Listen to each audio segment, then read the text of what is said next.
Alright guys, back on the V8. I know it's been a while, but it is time to get this puppy together and running. We have the cam installed.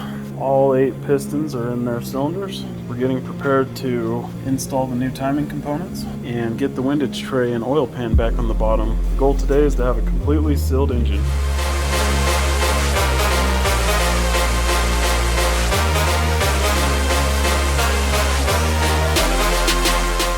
So I used the parts washer to give our old hardware a clean real quick, and I'm going to reutilize that with the new parts. Need a 1/2-inch socket for these 3 bolts.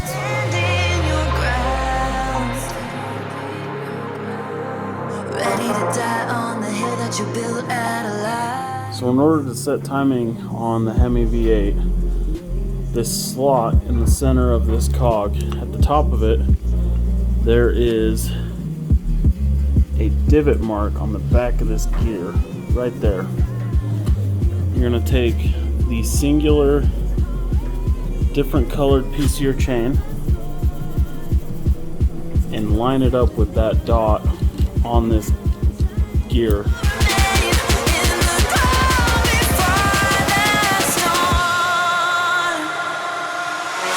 And then on the bottom of the chain, you have 2 different colored links.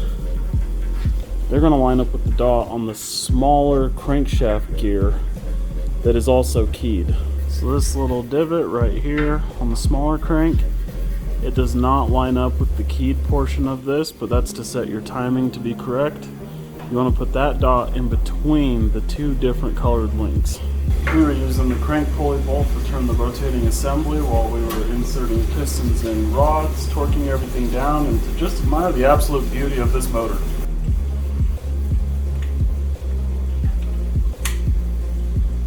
Alright guys, using your 1/2-inch socket, the torque spec for these 3 bolts holding your effectively thrust plate on is 21 foot-pounds.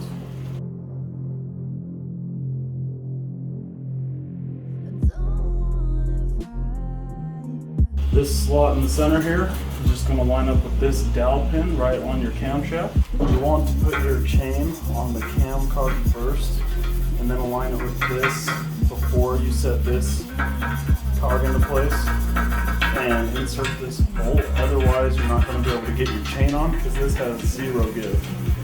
For good reason.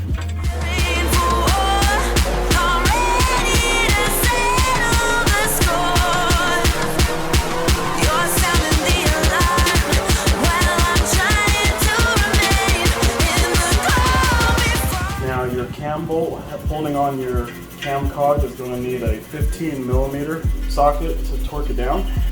Our cam gear bolt gets torqued to 90 foot-pounds. 90 foot-pounds! Right. If you're having trouble torquing this down because it's rotating on you, and when you go to apply opposite force, this bolt loosens. If you spin to this position, you should be able to stick a screwdriver through the cam gear and lock it into place with the bolt face on the back side, giving you the ability to apply 90 foot-pounds of pressure. Now what you'll want to do is go through a few rotations.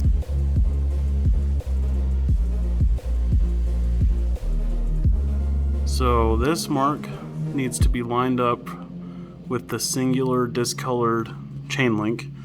This is for your cam gear. And this should be while you're at top dead center.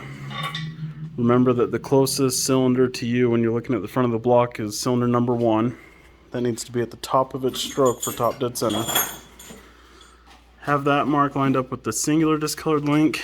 And then for your crank gear, you need to have these 2 discolored links cradling that pin dot. It's really hard to see, but when you're holding a physical part, you'll see what I'm talking about, and that's how you'll be able to know that your timing is correct. This links the crankshaft with the pistons and rods rotating assembly to the camshaft, giving your vehicle correct timing. There's a learning curve.